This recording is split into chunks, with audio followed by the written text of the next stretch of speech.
Hi, I'm Glenn from Speak Life. We like to see all things through the lens of Jesus, including Andrew Tate. He tweeted out the other day, "As a Muslim, I have enormous respect for Christians, and I state this from a position of kindness. The universe has always ensured that the weak were conquered.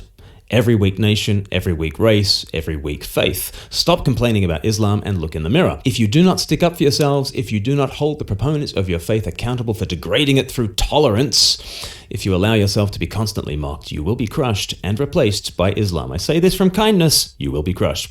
I genuinely encourage Christians to stick up for themselves. Islam is not your enemy, weakness is." And this has always been the attraction of Islam to Andrew Tate. He wants the strong to rule and the weak to be crushed, to be conquered. And he says that out of kindness. Even before he made his announcements that he had become a Muslim, he said this about the kind of religion he could respect. Let's have a look. If I had to bet on one religion as if I were betting on the stock market for the future, you have to bet on Islam. Because Muslims are intolerant. And I'm not saying that disrespectfully, because if you're tolerant of everything, then you stand for nothing. So he has always loved the fact that Islam is intolerant and will stand up for itself. Now, of course, you know, every religion and every philosophy kind of stands up for itself intellectually. What kind of standing up for itself does Andrew Tate admire about Islam? Not just its intellectual robustness. In fact, he said this. I can walk through London with a t-shirt saying Jesus is gay and nothing will happen to me.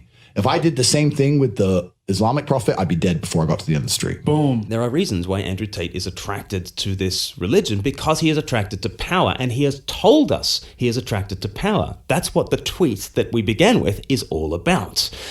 The universe is a place of dominance, according to Andrew Tate. And whether he sticks with Islam or not, and I think the jury is very much out on whether he'll stick with Islam, what he has really submitted to is the way of dominance, the way of power, the way of ruling over the weak. But Andrew Tate is wanting Allah for the same reasons that Andrew Tate is wanting to back the powerful.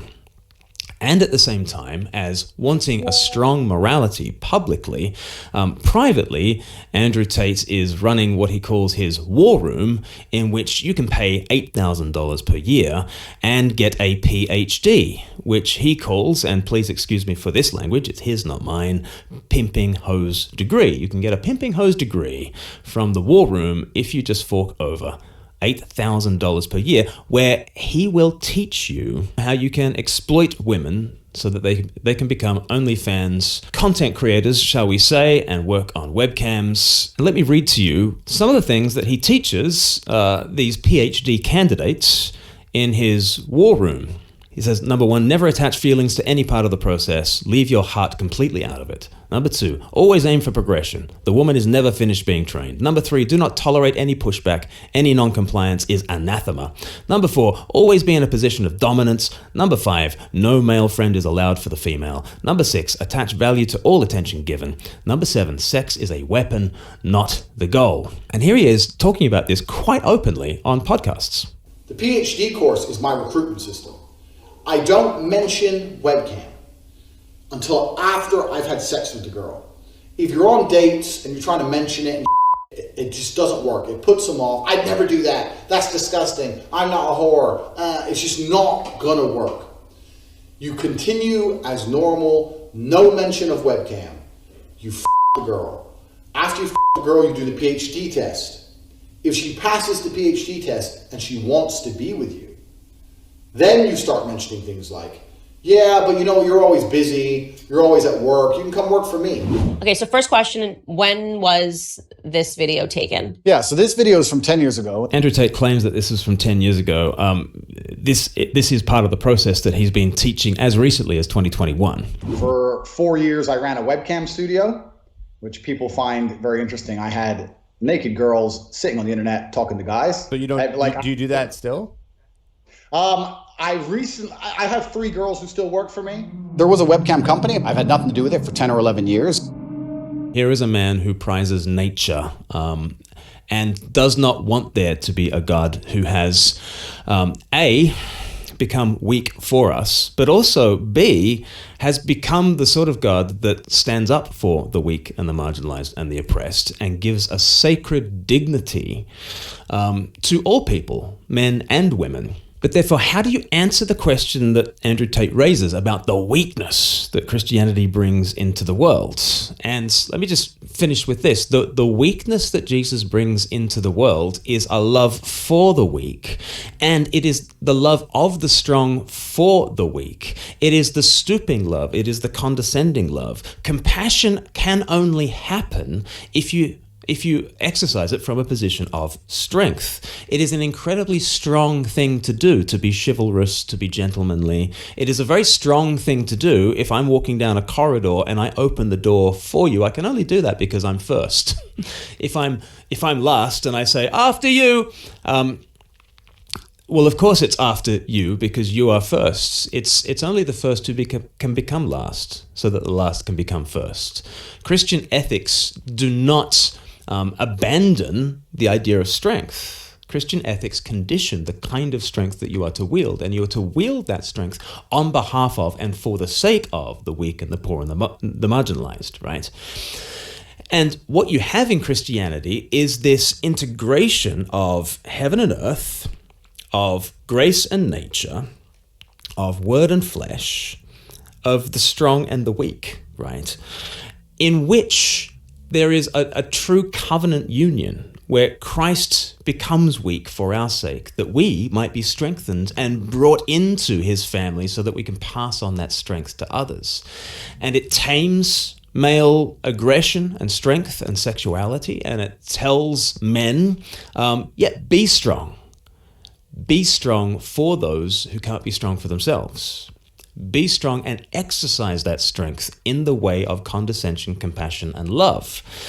And that is to be the most impressive kind of man. The kind of man who has to rule through dominance and fear and who has an ego so brittle he can't imagine that God could tolerate mockery because he can't tolerate mockery. That is not a strong man. That is an incredibly brittle man. That's a weak man.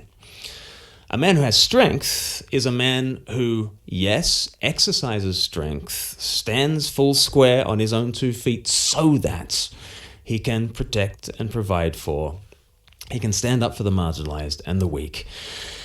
And in that weakness, in that stooping love, he shows a strength that is greater than anything else. Let me finish with this. Nabil Qureshi was a Muslim who converted to Christianity. He wrote a wonderful book called Seeking Allah, Finding Jesus, and he tells the story there, an analogy about what true strength looks like. He says, imagine if you're a Muslim and you're on your way to the mosque on Friday for Friday prayers, and on the way you go past a canal and there's a little girl, 7 years old, she's drowning in the canal. But there you are, looking your Friday best. What does the strong man do?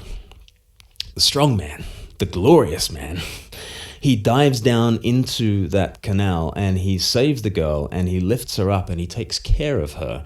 And he shows up at Friday prayers looking like a drowned rat, also looking like a total hero. It is more glorious to stoop and to serve and to suffer for the other than it is to remain a strong man who does 1,000 press-ups. Strength is to be exercised for the weak.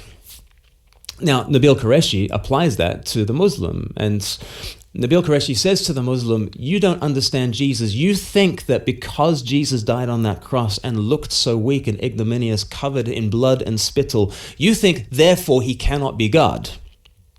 Think about it this way. This is the canal that the living God has dived down into in order to save you, in order to rescue you. That is not a less than godly activity. That is the true demonstration of deity.